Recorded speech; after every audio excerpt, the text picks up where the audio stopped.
Well, good morning, good afternoon, or good evening, depending upon where you are in the world, and welcome to today's DevOps.com webcast. I'm Charlene O'Hanlon, Managing Editor at Media Ops and Moderator for today's event, and I welcome you. As always, we have a great webinar on tap, but before we get started, we do have a few housekeeping items we need to go over.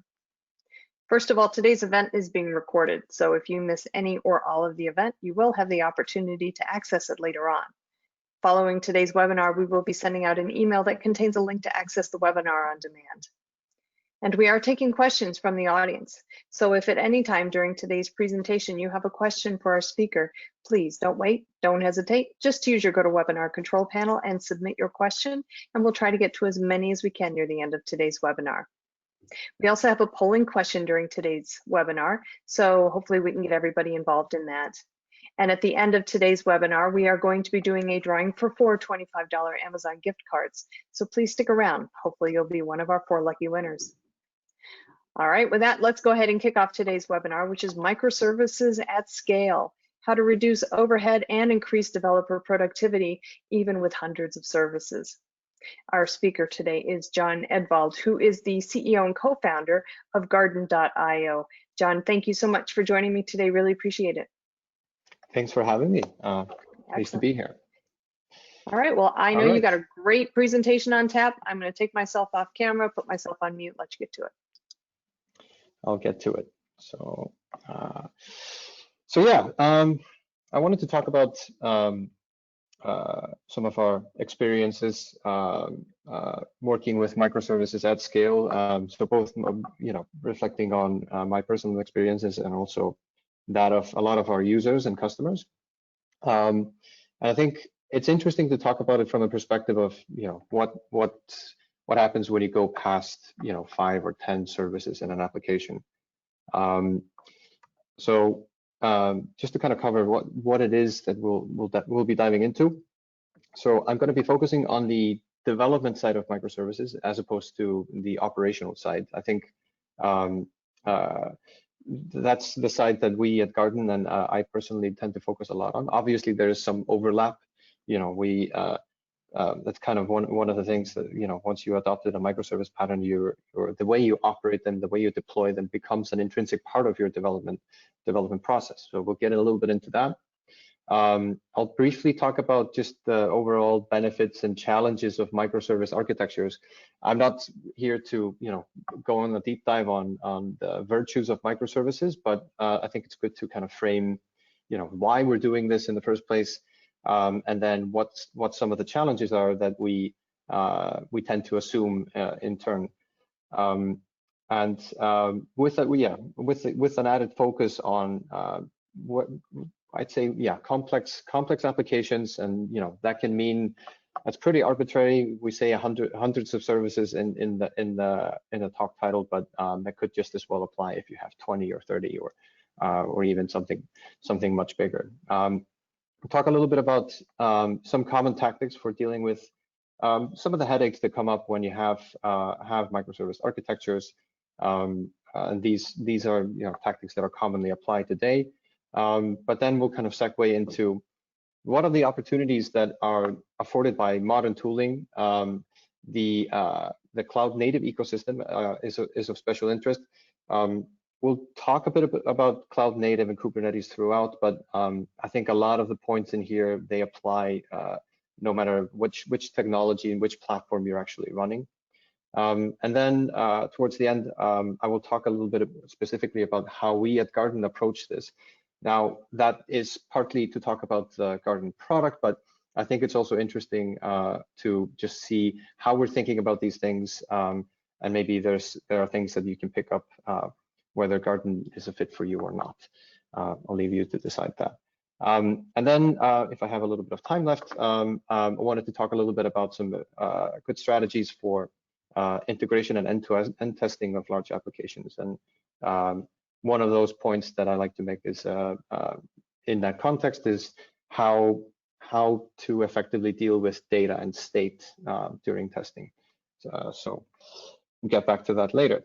So maybe just, a quick word on Garden. We are, as you can see, a cheerful bunch, a fairly fairly young company, founded in 2018. We're headquartered in Berlin, but we're from everywhere. I'm from Iceland. Two of my other co-founders are from Iceland. One is Dutch, and so a multinational team. Mostly engineers. So the whole founding team were engineers, and we started Garden because we felt this pain.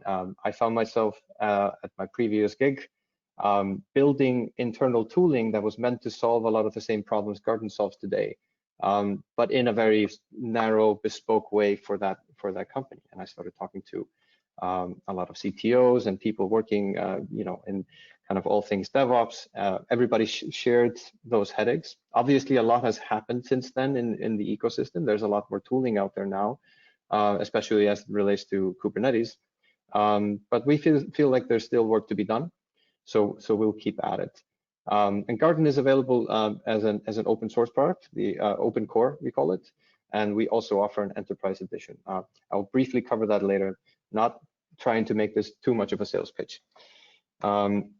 So I think it's useful just to quickly go through like why we're doing microservices to begin with. And I don't mean to spend a lot of time here, but some of the more common points are basically, well, monoliths can easily become bottlenecks with respect to just your organization's productivity. If you have everything pumping into a single code base and you have hundreds of developers, just the processes around that become very tedious, and it's kind of hard to collaborate, hard to deploy stuff. And microservices in turn can map much more naturally to your organization structure. You can have teams responsible for specific service or a specific set of services, and they can work more independently.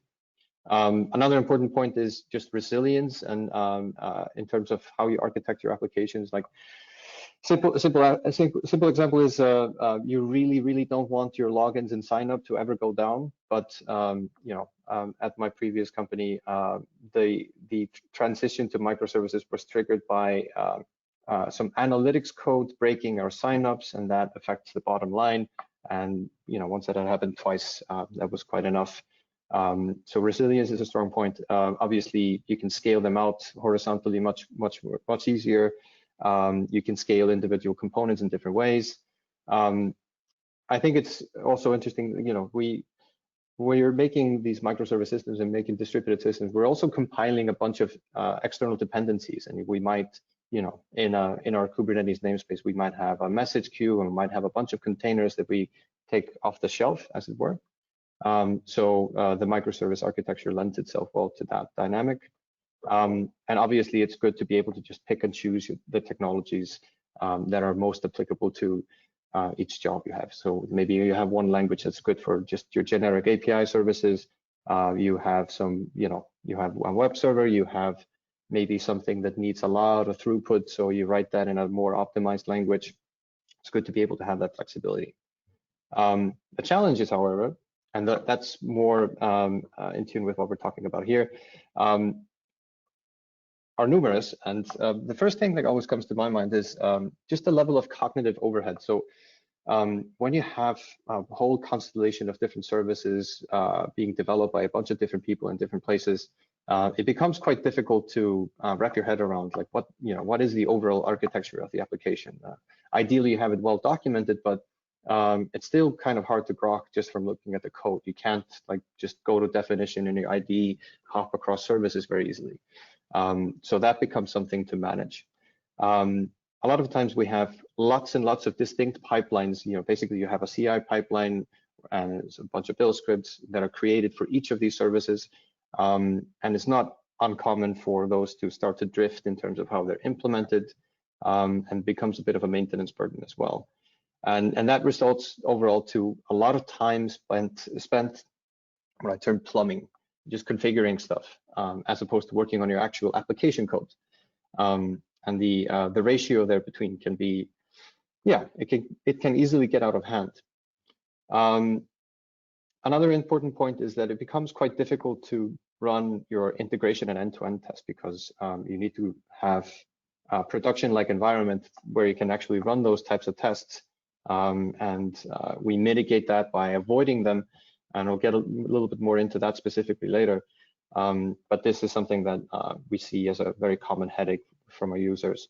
And just spinning up development, testing, and preview environments becomes increasingly difficult, and especially if you have a large, complex application, then just because it just becomes unviable to run it on your laptop, for example. You can't run 100 services on a MacBook Pro. There are also some new security challenges. Not that monolithic architectures didn't have their own, but you have to kind of consider, like, all the networking, how is that secured? How is all the inter-service communication secured? Governance becomes a little bit challenging, like who's responsible for what, who has privileges to do what things in terms of deployment and testing. Lastly, your technology stack, that's the flip side of the flexibility. It can start to fragment if you have lots and lots of different languages to do stuff. But we do this because we think it's worth it. And I'm not really here to go into this whole monolith versus microservices thing. But I think it's important to note that all of these problems, they do become exponentially more difficult the more services you have. You can manage a lot of these things if you have a handful, but once you have 100 services in an organization, or even in a single application or a project, it becomes a lot to handle. But this sort of back and forth between monolith and microservices, this is basically, so this was actually meant to be a picture, but our designer kind of decided this was fine. I think it's probably because she couldn't figure out how to actually draw this, but so I'm drawing an analogy and I'm using my hands. So the evolution of technology and just humanity, I guess, in general, is not this straight path. We don't just meet and collectively decide, this is the best way to do it. We just go there. It's always this oscillation. So we used to do everything in a monolithic way. And then actually microservices are the hot new thing, and everything should be in microservices. And then the pendulum swings a little bit back, and we say stuff like, I want my monolith back, and you start to miss the convenience and the simplicity of that architecture. And this goes for so basically we end up seesawing around and kind of spiraling into the future. And I think this applies generally in terms of all technology, but I think it's interesting to see this oscillation and look at what is it that we miss when we kind of swing back and forth. But what we're here to do now, I think the pendulum is just about here.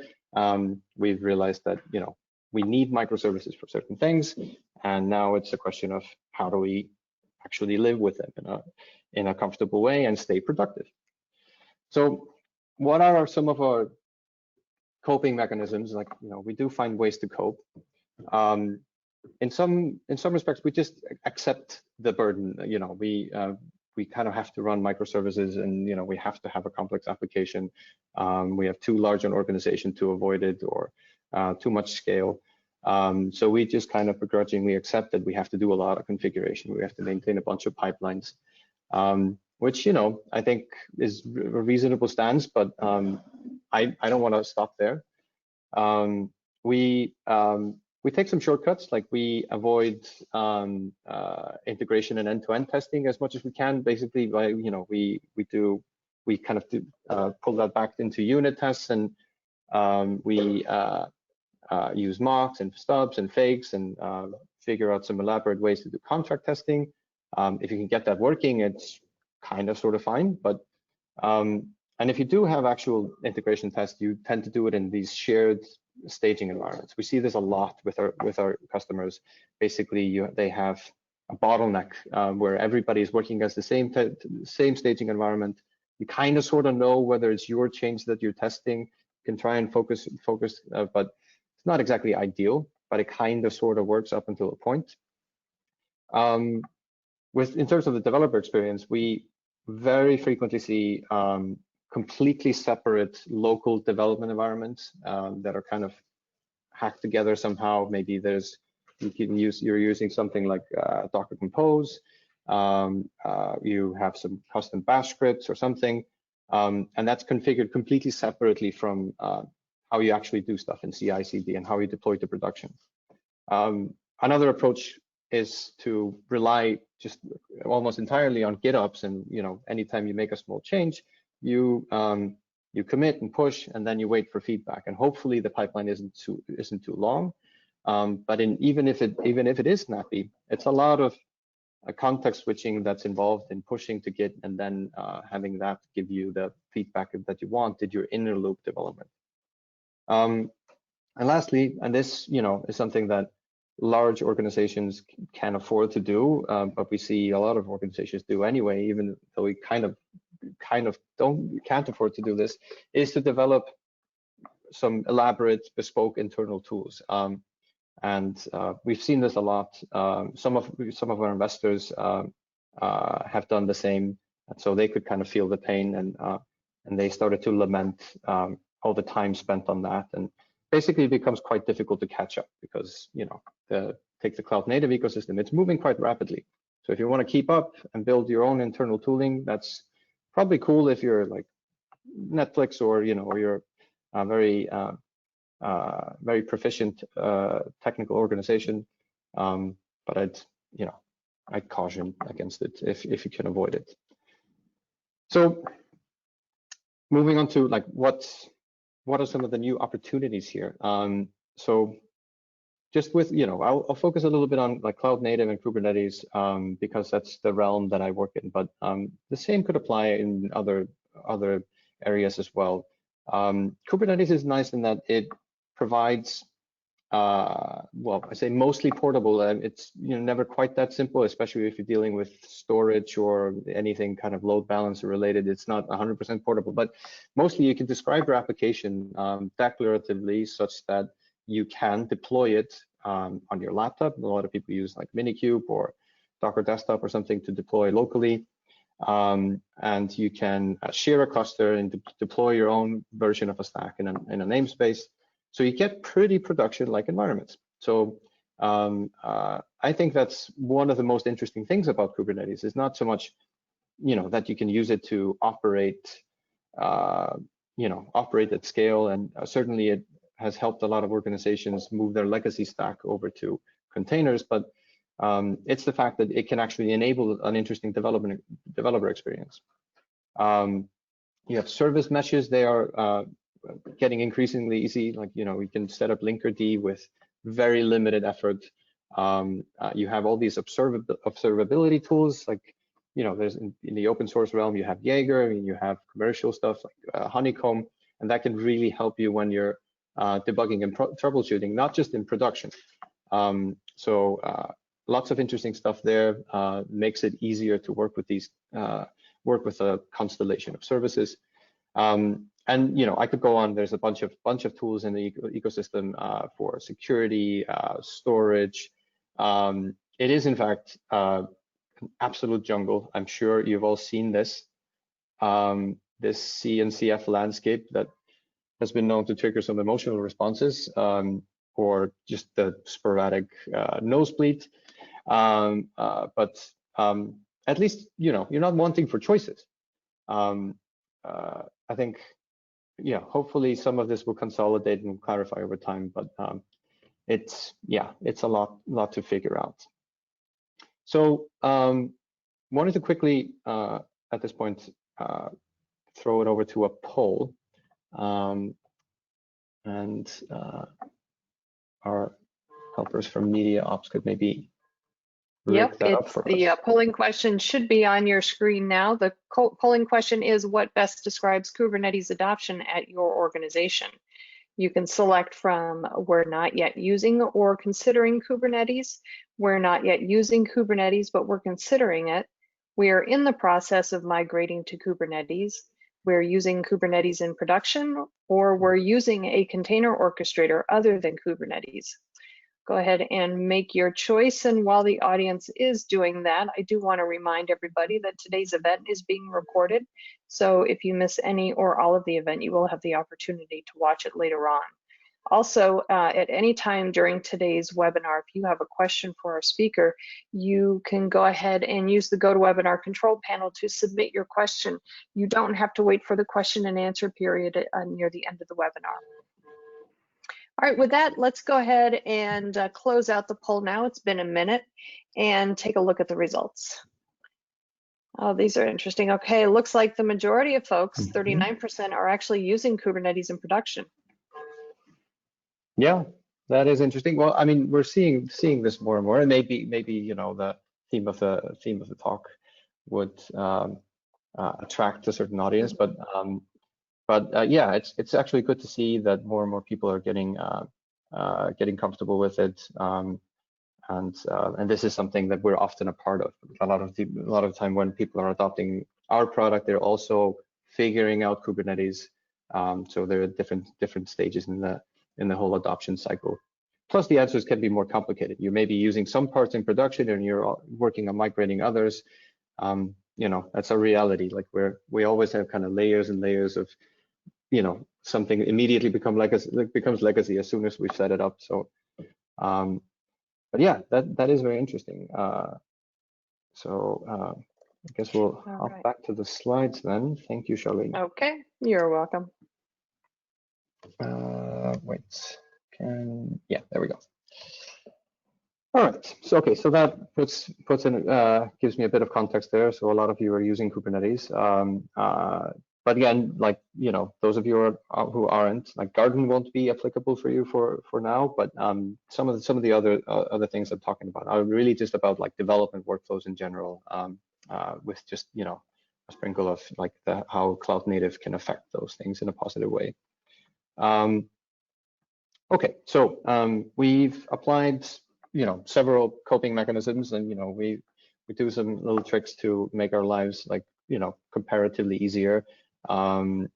Maybe built some scrappy bit of tooling. We've adopted some mitigation strategies, and we're smart about how we do testing.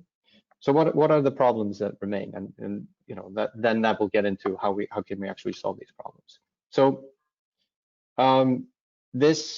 so here's like a fairly typical development lifecycle for we have a developer working on their code. They have some inner loop or local setup where they write their code and run unit tests. You may or may not have a way to run some version of your stack in a local environment. Maybe use Docker Compose. Maybe you have like Minikube on your laptop, something like that. And then once you feel you're good and ready, you push it to be built and tested. And here's where we see some challenges start to emerge. So one, you have a completely different set of configuration for the CI/CD side of things.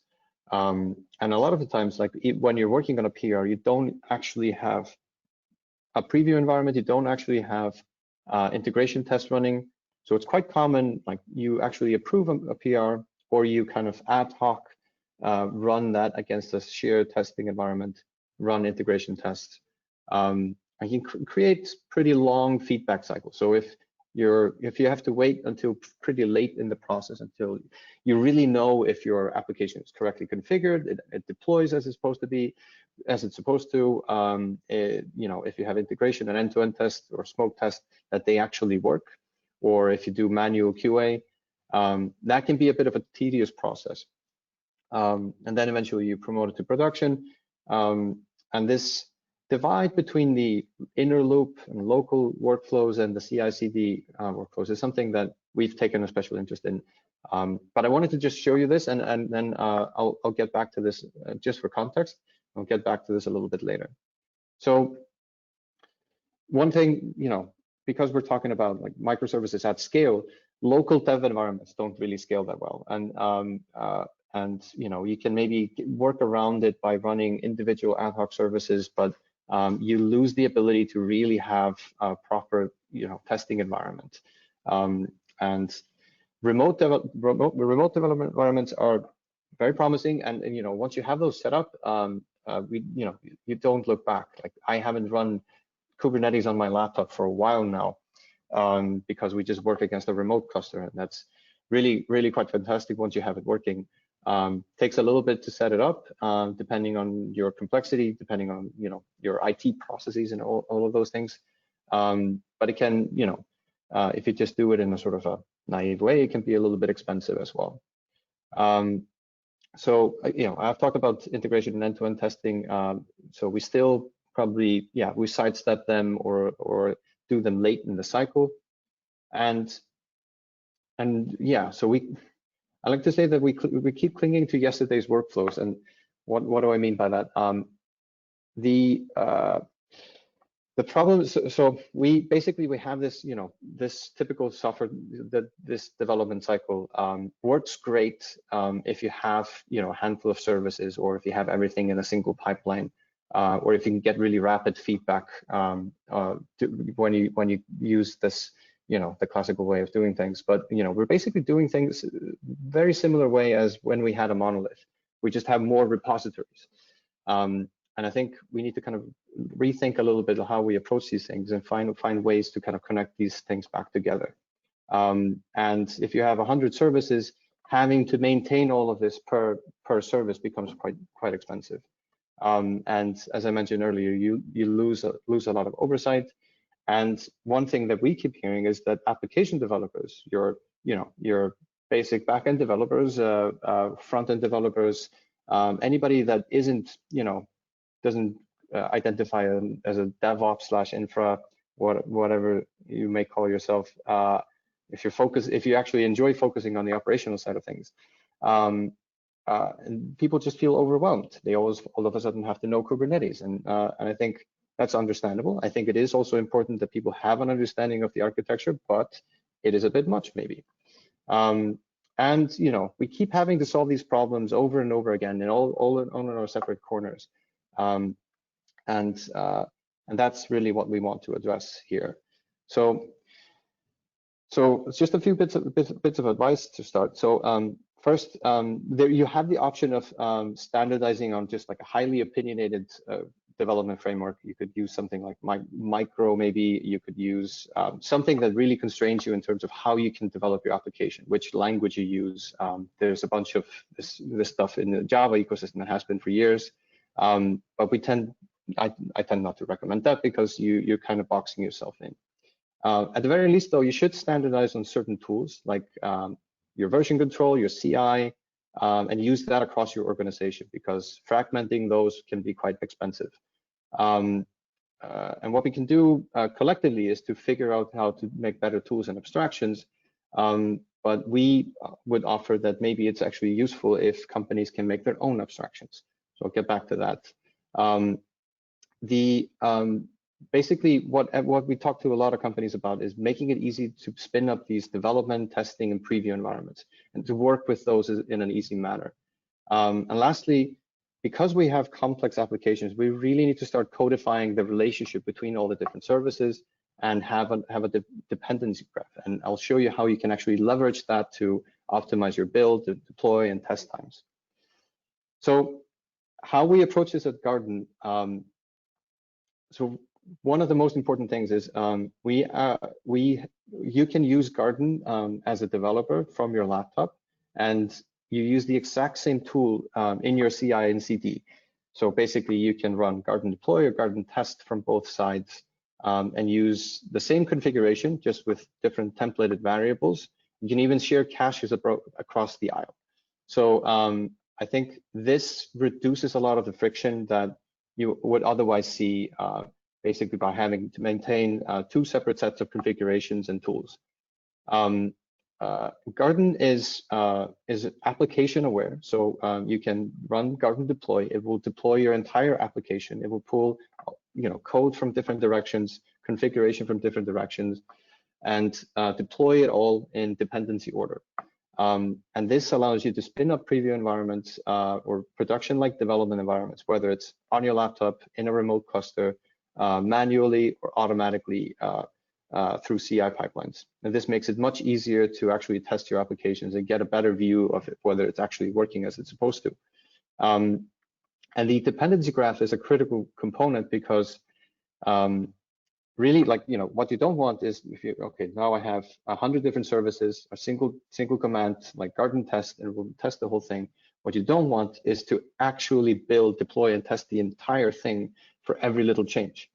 So that's why the dependency graph is super important, because That allows us to look at the changes, see which files are modified, and then only run the builds, deploys, and tests that are actually necessary, fetching everything else from cache.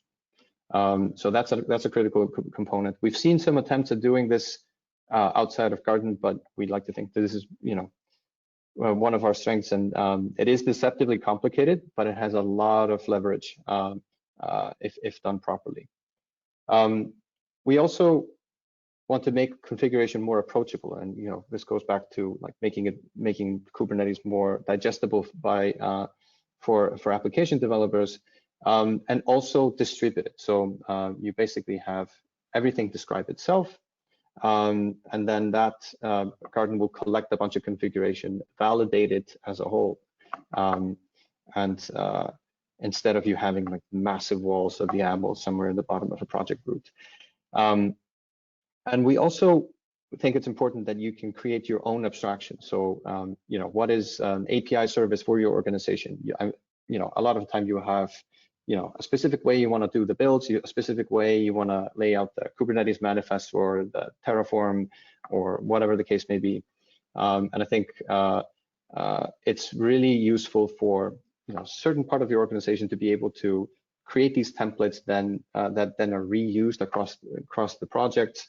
And then you also have a single lever if you want to add a new sidecar to each and one of your services. You don't have to go hunt down all of your Kubernetes manifests and Helm charts, etc. You can actually, well, maybe sidecar is not the best example because you can probably auto-inject those, but whatever change you want to make in terms of how you deploy stuff, you have a bigger lever to actually propagate those. Yeah, this all tied together means that you can actually test your application very thoroughly. You can get a proper development environment. You can validate your work much better before you deploy to production. And you can also use Garden to deploy to production if you like. Some people do that. So what you end up with is something like this. And the thing to note, the developer is getting a lot of feedback from a lot of different phases. You have they can run their integration and end-to-end tests directly even before pushing to Git. And if they break in a CI pipeline, they can actually just run the individual tests by themselves without having to keep pushing and keep getting feedback through CI over and over again, and get their own dev preview. And the important part is that Garden stretches across these boundaries. And we think this is really the future where everything is headed. Basically, your development tools need to be much more aware, of the entire process. So, and yeah, just to kind of elaborate a little bit on those. So we basically want, people rail on YAML, and I totally get it. Like we see too much YAML in our lives, but we want to make it so that we have a few lines of YAML to describe a service, and then the rest is abstracted way. YAML is really not the problem. It's very, very long YAML schemas that are the problem, in my personal view. But yeah, so Garden allows you to create your own abstractions. It allows you to template different variables in. There's a pretty elaborate templating syntax. The stack graph is what we call this dependency graph structure. That's what allows us to, when we make changes, to really only act on the subset of the project that is really actually changed. And we're dependency aware. So if you say change service A, which service B depends on, and then there's an integration test that depends on service B, we will actually run that through if you change service A. So we're aware of all the dependencies and we can trace them down the graph. Yeah, I feel like I've talked a lot about this, but basically, yeah, you can use the same tooling from your CI and from your laptop. You share a cache if you share a development cluster, and you can actually share a development cluster with your CI pipeline, so that once CI or a developer has built something, your whole team has built it, and your CI pipelines as well. Same goes for test results. And just to plug the commercial product, all of what I just described is in the open source Garden core. We also have an additional management layer that we offer, which is called Garden Enterprise simply. where you can keep an overview of all of your different environments. You can manage secrets. You can assign them to different users, so which really helps with rights management. And RBAC, you can directly trigger workflows from your VCS and GitHub and GitLab. And what we're adding to the mix now, which I'm really excited about, is automatically cleaning up environments. Because when you have a lot of different development environments, one of the challenges, even though we talk about the virtues of having all these environments, but it is worth acknowledging that if you have lots of them running, especially if they're just unused, it can start to add up in terms of operational costs. So coming later this month or early November, I believe, we'll be able to automatically clean those environments up based on your activity. So that's quite enough about Garden. I also wanted to, so this is kind of an extract from, I've done a whole separate talk about cloud native testing and effective integration and end-to-end testing. But I think it's an important part of how we keep sane development workflows, and we keep productive, and we're able to develop microservices stacks effectively, is how we do integration and end-to-end testing, because you do have to test across these boundaries, in my view. And a fairly simple trick that I like to mention is that in order to be able to, in order so that you don't have to set up test data and at the beginning of a pipeline, run your tests there, and you have to run everything from beginning to end, and you can't run it in the same environment as your development environment or other testers. You have to be able to isolate the test data at the application level. So we strongly recommend using something that may already exist in your application. Like there's, for us in Garden Enterprise, there's the notion of an organization, which basically maps to a tenant. And when we run tests, we basically create a new dummy organization with a random string, and then put in some test data there, and then we can run individual test suites independently from one another without messing up the other test runs. It's a simple enough thing, especially if your application already has this sort of a natural divide where you have an organization, a team, or user. Basically anything that you can delete after the test run. So you can keep the same test environment, not have to spin everything down and then back up again to run these tests. Makes it much quicker and much more scalable. So we can start splitting up your test suites as well, because you don't really want one integration test suite, especially if you're testing 100 different services together. Yeah, just to close, I think that's done and dusted. We're using microservices because we have to. And, we have everybody on this call, I'm sure, has meaningful reasons to actually use microservices. But there's a lot of complexity that we've just had to shoulder. But there's also a lot of opportunity in modern tooling, and whether it's Garden specifically or the whole cloud native ecosystem, there's a lot of interesting stuff that we can start to do that we couldn't even think of before. And in my view, we should get to a point where that we don't miss the monolith. We get onto something new, and we actually have a much better developer experience than whatever nostalgia we may have towards the past.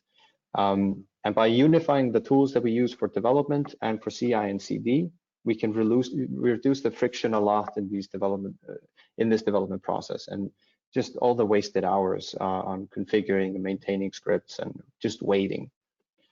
Yeah, that slide came a little bit sooner than I thought, but that's okay. I think. Well, that's okay. Time marches forward, right? So. So it does. All right. Question and answer period, folks. If you have a question for John, please go ahead and use your GoToWebinar control panel. We've gotten some questions in, but just quick reminder, now's the time if you've got a question. Let's see, here's a good question for you. Do you throw some lights on using GRPC versus REST for API communication within microservices? Or I guess, can you throw some light on? I don't know. So I've used both for different scenarios. I mean gRPC is definitely more efficient. It's maybe it's more tedious to maintain. I tend to go for that if like if you have a bunch of services, say written in Go, or something that is really well suited to gRPC, by all means go for it. I think REST APIs are less efficient for sure. But a little bit easier to manage in some respects, and especially if you're working with lots of different programming languages, then maintaining the interfaces between is, like JavaScript and gRPC are not particularly good friends in my experience. But yeah, I would say, don't sweat it. You're like, both choices are probably fine. If you have lots of scale, you definitely go for something more efficient like gRPC. If you don't, or don't foresee that in the immediate future, you can't go wrong really with either. I think you'll be fine. All right, great. Here's another question for you.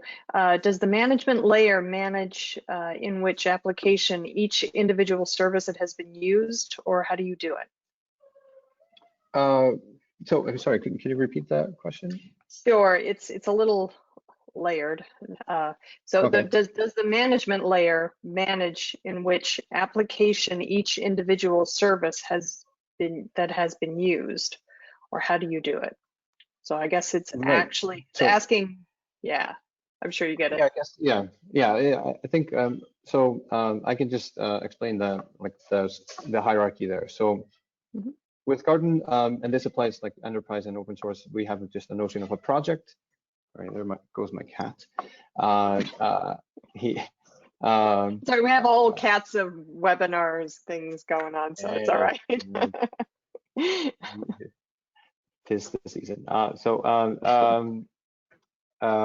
Yeah, so with Garden, we have the notion of a project, and a project can contain any number of Garden modules, and those tend to translate to like built images or running services. When you deploy a Garden project, you do it in a namespace or within an environment.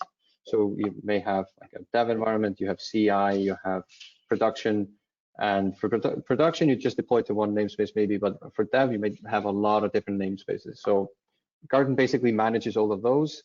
So the management layer is for really getting an overview of all the different namespaces. You can see the service statuses, you can see test runs, you can see logs from workflows, and they're all scoped to individual namespaces. So like for a pull request, you might automatically generate a namespace name with a pull request number. For your own development environment, you might just use your username. I hope that kind of sort of answers the question. I just decided to describe the overall information structure.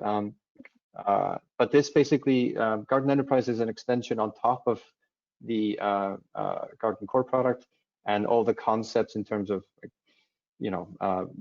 environment, namespace, project, they map directly into Garden Enterprise. Right. Yeah, great. You can ping me after if this was unclear. I'm right. happy to talk about it. Okay. Great. So we've gotten more questions in here for you. How do you handle a testing error with respect to the dependent pipelines that might be affected by that error, especially if different teams might be required to solve the issue? Okay. We don't really do any particular magic when it comes to, so we will just alert you to a failing test. A lot of the times we tend not to have failing tests block the preview environment. We still attempt to deploy it. And this depends a little bit on like whether you have everything arranged in a single project or if you have multiple projects, of course. But one of the benefits of Garden is actually like, if you have an API that somebody else depends on and you break their tests, you should be able to catch it before you merge it so that they don't actually run into problems. But so I think just to kind of grok the question, if you have, so you should be able to see when you're working on an application, whether you broke something else, so it would kind of stop there. You wouldn't merge that change. But yeah, I think it would be probably helpful to talk a little bit about like how you're kind of structuring things organizationally. And maybe maybe I didn't quite grok the question. Is there an option to expand on it in real time here, or? Well, Luca, if you want to expand on it, go ahead and just add to it in the questions box. Just add another question, and we'll revisit it.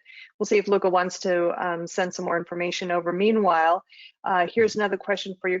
For cloud native, out of 12 factor principles, which do you think can be achieved or must have?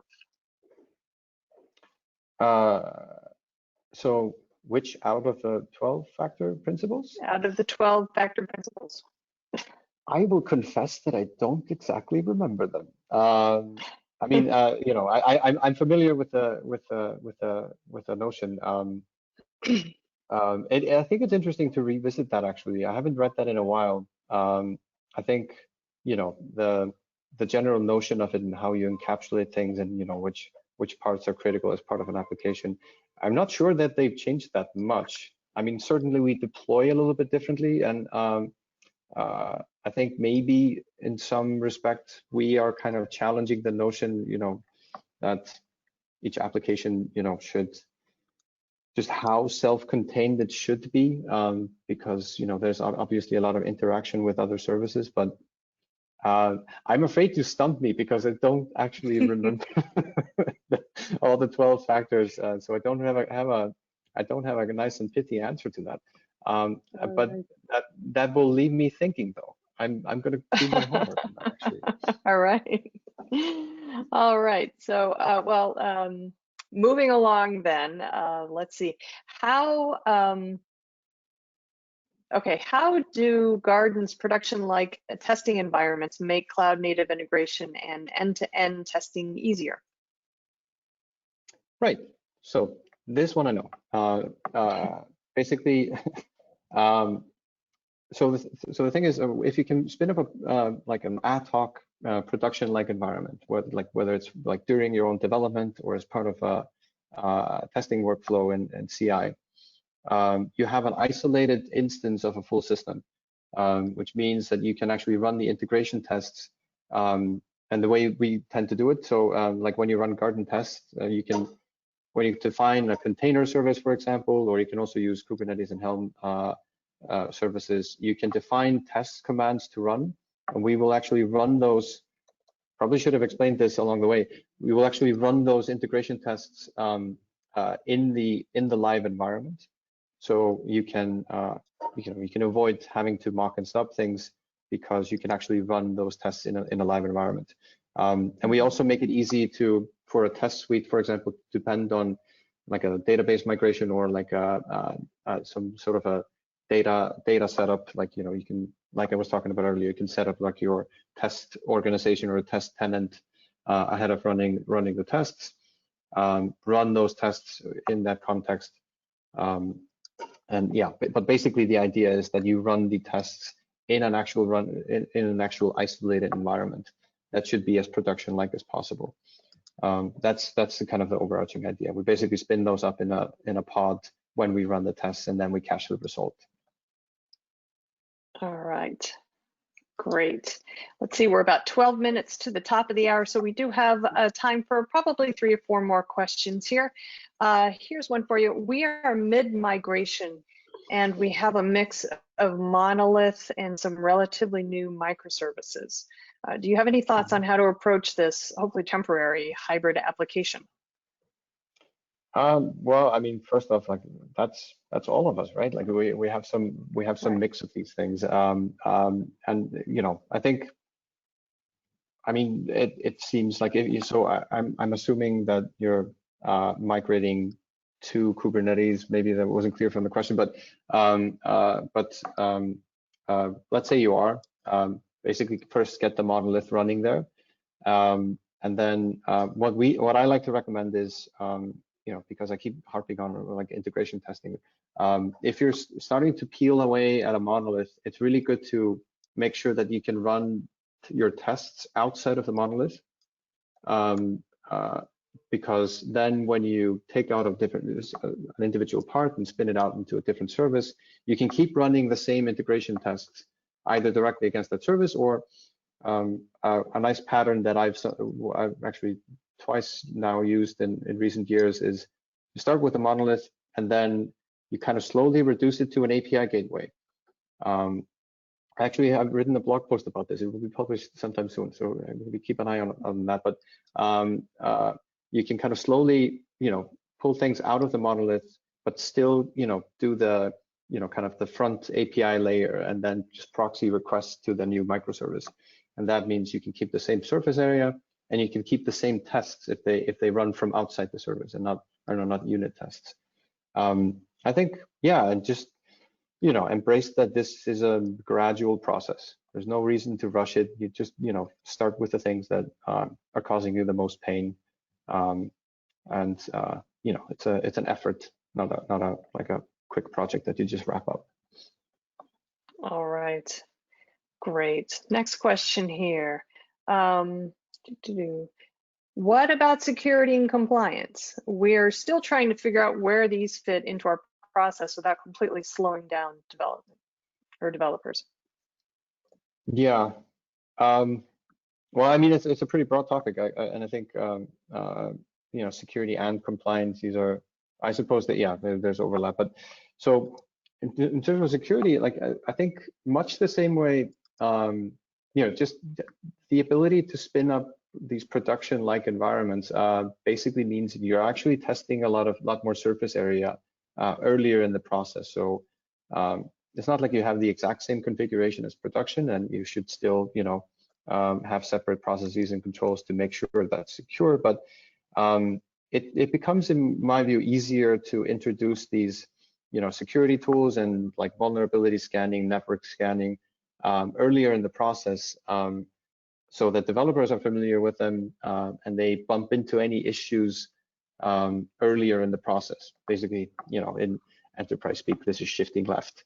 And I think cloud native stuff is definitely making that a lot easier. And I think there's certainly an opportunity there. Compliance, I mean, yeah, I think, you can view that like, some of the tools that help with compliance basically are like policy validation tools. And like, you have open policy agent, which you can run on the cluster. You have conf test, which you can run in unit test suites or integration test suites. Or actually, there's a conf test plugin in Garden, but there's other options as well. And it's nice to be able to run that earlier in the process.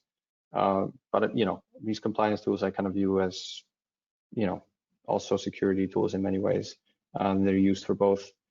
But yeah, it's a kind of a big topic. I could, go on and rant about it. But I think there's definitely, if nothing else, there's an opportunity to bring it a little bit, closer to the inner loop, so that you don't have these situations where you think you're done and then, some late security validation process kicks in, and then you have to go back and make another pull request to fix it, or God forbid you made assumptions that you could use something that it turns out you can't. It's better to be able to find that out early in the process.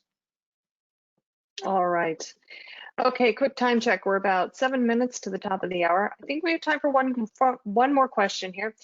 Is it possible to share environments with users who are not developers, such as a product manager who needs to preview an application for acceptance testing? Yeah, we have lots of users who do that. So like Garden Enterprise makes it a little bit easier because you can kind of navigate into the environments from there, but it's super common for basically when a pull request is opened, preview environment is started, and you can, different users do it in different ways. Sometimes they have internal tooling that exposes this. Other times people just go to GitHub, and we've even seen PMs, product managers, use Garden directly. Your IT processes may not allow for that, and that will probably vary. But basically, yeah, I mean, it's How easy it is depends a little bit on your IT security profile, but it's definitely possible. We have lots of users who do this. All right, great. Well, we are about 5 minutes to the top of the hour, so I think that's all the time that we have for question and answer period. If we didn't get to your question, I apologize. We just kind of ran out of time, but please know that John will be getting a copy of all the questions that came in, and I'm sure he or somebody from his organization will be more than happy to follow up with you offline to get your question answered. Also, a quick reminder that today's event, all right, great.